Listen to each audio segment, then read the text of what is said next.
प्रेमाची गोष्ट या मालिकेच्या आजच्या भागात आपण पाहणार आहोत. मुक्ता सागरला घेऊन घरी येते तर सागर म्हणतो, मला तुम्हाला काहीतरी सांगायचं आहे. तर मुक्ता सागरला म्हणते, आता तुमची अवस्था ठीक नाही आहे, तुम्ही आता आराम करा, आपण नंतर बोलू. तर सागर म्हणतो, मला आत्ताच तुमच्यासोबत बोलायचं आहे आणि तो हात जोडून मुक्ताला म्हणतो, मला माफ करा, माझ्याकडून चूक झाली, मी तुमच्यापासून खूप मोठी गोष्ट लपवली आहे. तर मुक्ता म्हणते, काय लपवलं तुम्ही? हर्षवर्धनने जे सांगितलं ते खरं आहे का? तर सागर विचारतो, काय सांगितलंय हर्षवर्धनने? तर मुक्ता म्हणते, आईचा ॲक्सिडेंट सावनीने केलाय. प्लीज सागर मला सांगा हे. तर सागर म्हणतो, हो खोटं आहे, खरं तर ॲक्सिडेंट आदित्यकडून झालाय. हे ऐकून तर मुक्ताला धक्काच बसतो. इकडे सावनी चिडचिड करत असते आणि म्हणते, कुठल्या मातीची बनली आहे ही बाई, सगळं तर तिच्या समोर होतं. काहीही केलं तरी हिचा सागरवरचा विश्वास मात्र जात नाही. तर हर्ष म्हणतो, त्या ठिकाणी दुसरी कोणतीही बाई असती तर तिचा विश्वास बसला असता सावनी, पण ही मुक्ता आहे. तर सावनी म्हणते, तुला काहीच कसं वाटत नाही हर्ष? तर हर्ष म्हणतो, वाटतंय ना, मला तुझी काळजी वाटते. आत्तापर्यंत जेवढे प्लॅन केलेस तू ते सगळे फसत चाललेत. त्यावेळी आधी तेथे येतो आणि तो सावनीला विचारतो, मम्मा, मला वॉचमॅन अंकल म्हणाले की पप्पा येथे आले होते, मग तू थांबवलं का नाहीस त्यांना? मला भेटायचं होतं ना. तर सावनी म्हणते, मी कसं थांबवणार होते त्याला? त्याच्याबरोबर आली होती ना त्याची नवीन बायको मुक्ता. हे ऐकून आदित्य तेथून जातो. त्याचवेळी सावनीला आठवतं आणि ती हर्षला म्हणते, हर्ष तुला आठवतंय का मगाशी सागर काय म्हणत होता की तो मुक्ताला सगळं खरं खरं सांगेल, म्हणजे आज तो मुक्ताला सगळं खरं सांगेल. तिला हे कळेल की गाडी मी नाही आदित्य चालवत होता. तर हर्ष म्हणतो, तू तुझे सगळे कार्ड्स कधी यूज करणार आहेस? आदित्य हे तुझं शेवटचं कार्ड आहे, त्याला काही होता कामा नये, लक्षात ठेव. इकडे मुक्ता सागरला म्हणत असते, म्हणजे हे ज्या दिवसापासून झालं त्या दिवसापासून तुम्हाला माहिती होतं आणि तुम्ही आमच्यासमोर वावरत होतात. ओके ठीक आहे, तुम्ही हे सगळं आदित्यसाठी केलं. तर सागर तिचा हात हातात धरून म्हणतो, आणि तेवढंच एक कारण आहे मुक्ता, प्लीज मला माफ करा, माझ्यावर विश्वास ठेवा. आधी इतक्या वर्षांनी माझ्याजवळ आला होता आणि तो नंतर माझ्यापासून दूर गेला असता तर मी स्वतःला माफ करू शकलो नसतो.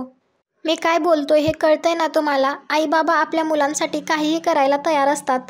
माझ्यातला बापसुद्धा जागा झाला. तुमच्या आईबद्दल जे काही झालं त्याबद्दल मी माफी मागतो. तर मुक्ता सागरला खाली बसवते आणि शांत व्हायला सांगते.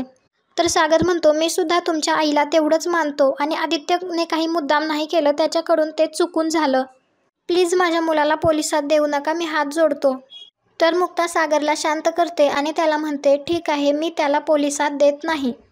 पण सागर, आदित्यच्या हातून जी चूक घडली आहे ती गुन्हा म्हणण्या इतकी मोठी आहे, हे कळतंय ना तुम्हाला? तर सागर म्हणतो, मला मान्य आहे, पण आदित्यच्या आयुष्याचा प्रश्न आहे. तर मुक्ता म्हणते, एक्झॅक्टली, त्याच्या आयुष्याचा प्रश्न आहे. त्याचा जर सारखं तोल जात राहिला तर कसं चालेल? एक दिवस तो जाऊन इतक्या जोरात आपटेल की आपल्याला इच्छा असून सुद्धा आपण त्याच्यासाठी काहीही करू शकणार नाही. येतंय का लक्षात? आज जर आपण त्याला जाणीव करून नाही दिली तर त्याला असं वाटेल की आपण सुटू शकतो. आपण कितीही मोठी गोष्ट केली तरी आपण त्यातून सुटू शकतो आणि त्याच्यासमोर उद्या कुठलाच मार्ग उरणार नाही. आणि तेव्हा तो वडील म्हणून तुम्हाला प्रश्न विचारेल. तेव्हा तो म्हणेल, पप्पा, जेव्हा मी पहिल्यांदा चुकलो होतो तेव्हा मला का नाही थांबवलंस? मला का ओरडला नाहीस? माझ्या चुकीची जाणीव तेव्हाच करून दिली असतीस तर काय झालं असतं? इकडे सावनी आदित्यसाठी सूप घेऊन आलेली असते. तर आदित्य म्हणतो, मला नकोय. तर सावनी म्हणते, असं न खाऊन कसं चालेल? तर आदित्य म्हणतो, मला नको मम्मा, मला खूप भीती वाटतेय ग, मला नाही जायचंय जेलमध्ये. तर सावनी म्हणते, आधी असं काहीही होणार नाही, मी आहे ना, फक्त सागरने मुक्ताला काही बोलायला नको. तर आदित्य म्हणतो, नाही मम्मा, पप्पा असं नाही करणार काही. तर सावनी म्हणते, सागर मुक्ताला स्वतः म्हणालाय की मला आता तुझ्यापासून काही लपवायचं नाही आणि मला तुला खरं खरं सांगायचंय. एव्हाना त्याने सगळं खरं सांगूनही टाकलं असेल. तर आदित्य म्हणतो, मम्मा, मला खूप भीती वाटतेय ग, मला नाही जायचं जेलमध्ये, मला वाचव. तर सावनी म्हणते, सागरने जरी तुझी साथ सोडली ना तरी मी आहे ना, मी कायम तुझ्या पाठीशी राहील, आय प्रॉमिस. मुक्ता सागरला म्हणत असते, मुलं आईवडिलांचं अनुकरण बघून शिकत असतात. पण आदित्यच्या बाबतीत असं झालंय की त्याच्या आईवडिलांना त्याला त्याचं चूक काय बरोबर काय हे कधी सांगताच आलं नाही. पण आज तुम्ही आहात ना त्याचे वडील म्हणून, मग जर आपलं बाळ चुकत असेल तर आपण त्याला सांगायला नको का? पळवाटा आपल्याला सोप्या वाटतात पण त्या आपल्याला विरुद्ध दिशेने पळवत असतात. सागर, तुम्ही आजचा विचार करताय, आदित्यसमोर त्याचं अख्खं आयुष्य, त्याचा अख्खा भविष्यकाळ आहे. तर सागर म्हणतो, बरोबर बोलताय तुम्ही. बाप म्हणून मी माझ्या इमोशन्सवर कंट्रोलच नाही ठेवू शकलो. सगळ्यात असं वाहवत गेलो मी. आय नो चूक झाली आहे माझी. सावनी त्याला नीट वळण लावू शकली नाही. वेळच नव्हता तिच्याकडे. तर मुक्ता म्हणते, आपल्याला कोणाच्या विरोधात बोलायचं नाहीये. आईकडे वेळ नाही ही सबब नसते हो. एका स्त्रीकडे तिचा तिचा वेळ असू शकतो आणि आईचा वेळ हा सगळ्यात आधी तिच्या मुलाचाच असतो ना. आणि वेळ देणं म्हणजे फक्त एक्सपेन्सिव्ह गिफ्ट देणं असं नसतं सागर.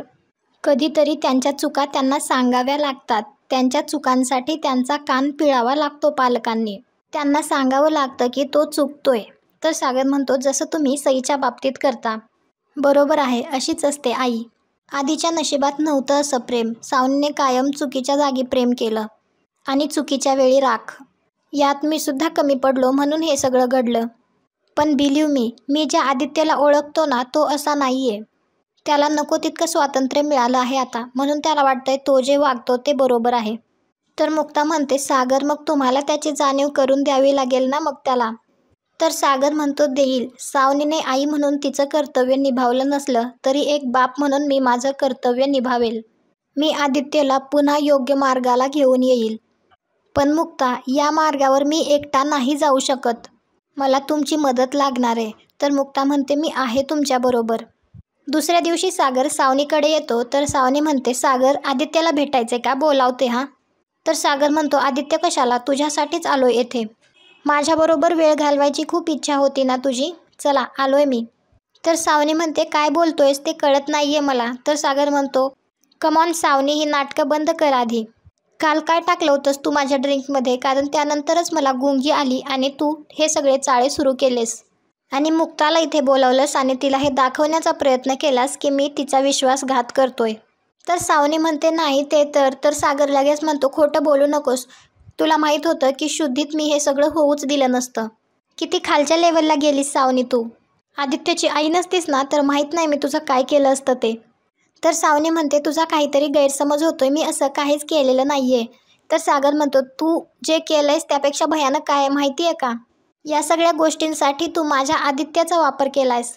तुला जरा पण लाज वाटली नाही का सावनी? तर सावनी म्हणते, ओरडू नकोस. आदित्य फक्त तुझाच नाही तर तो माझा सुद्धा मुलगा आहे. तर सागर म्हणतो, म्हणूनच हवं तेव्हा त्याला तू हॉस्टेलमध्ये फेकून आलीस. हवं तेव्हा मला इमोशनल ब्लॅकमेल करण्यासाठी त्याला इथे आणलंस. यापुढे माझ्या आदित्यच्या आयुष्याशी मी तुला खेळू देणार नाही. त्याच्या आयुष्यातले सगळे निर्णय इथून पुढे मी घेणार. तर सावनी विचारते, काय करणार आहेस तू? तर सागर म्हणतो, बघच. आणि आदित्यला आवाज देतो. तर सावनी म्हणते, सागर तू हे काय करतोयस? तर सागर म्हणतो, आदित्य जो वागलाय ते चुकीचं आहे. तर आदित्य म्हणतो, पप्पा मी यापुढे असं करणार नाही प्लीज. तर सागर त्याला म्हणतो, आदी तुझा माझ्यावर विश्वास आहे ना? तर आदित्य हो म्हणतो. तर सागर त्याला घेऊन येतो. माधवी आणि पुरू एकमेकांसोबत गप्पा मारत असतात. त्यावेळी पुरू माधवीला म्हणतो की तू खरंच खूप खंबीर आहेस. तर मुक्ता तेथे येते आणि ती म्हणते, सगळेच इतके खंबीर नसतात बाबा. तर माधवी मुक्ताला विचारते, काय ग, काय झालं बाळा? तर मुक्ता म्हणते, आई मला बोलायचंय तुझ्याशी थोडंसं. तुझ्यासोबत बोललं की असं वाटतं की मला सगळ्या प्रॉब्लेमची सोल्युशन्स मिळाली आहेत. तर माधवी म्हणते, ठीक आहे, काय झाले सांग. तर मुक्ता म्हणते, आपण आपल्याच माणसांशी कसं लढायचं? म्हणजे गुन्हेगार जर आपल्याच घरातला असेल तर आपण कसं वागायचं? त्याची साथ द्यायची की सत्याची साथ? तर माधवी म्हणते, आपल्याच माणसांशी नसतं जिंकता येत. तर पुरू म्हणतो, आणि ते जिंकणं तरी कसलं जिंकणं जे आपल्याच माणसांना हरवतो? तर माधवी म्हणते, त्यामुळे आपण त्यांना माफ करू शकतो. कारण काय आहे, सत्य किंवा असत्य जिंकत नसतं, नाती जिंकत असतात. तर सागर म्हणतो, पण प्रत्येक गोष्टीवर माफी हाच उपाय नसतो, मग ते आपल्या माणसांच्या बाबतीत असलं तरीही. तर माधवी म्हणते, एक मिनिट सागर, मुक्ता तुम्ही सांगाल का मला नक्की काय झालंय ते? तर सागर म्हणतो, आई तुमचा जो ॲक्सिडेंट झाला तो खूप दुर्दैवी होता आणि ज्याने हे सगळं केलंय तो कितीही जवळचा असला तरी तो माफी डिझर्व करत नाही. तर मुक्ता म्हणते, सागर अगदीच असं नाही आहे. तर सागर म्हणतो, असंच आहे मुक्ता. जे झालंय ते दुर्दैवीच आहे आणि ज्याने केलंय तो आपला असणं हे त्याहूनही वाईट आहे. तर माधवी म्हणते, कोणी केला हा ॲक्सिडेंट? तर सागर म्हणतो, ज्याने कोणी केलाय त्याला काय शिक्षा द्यायची हे तुम्हीच ठरवा.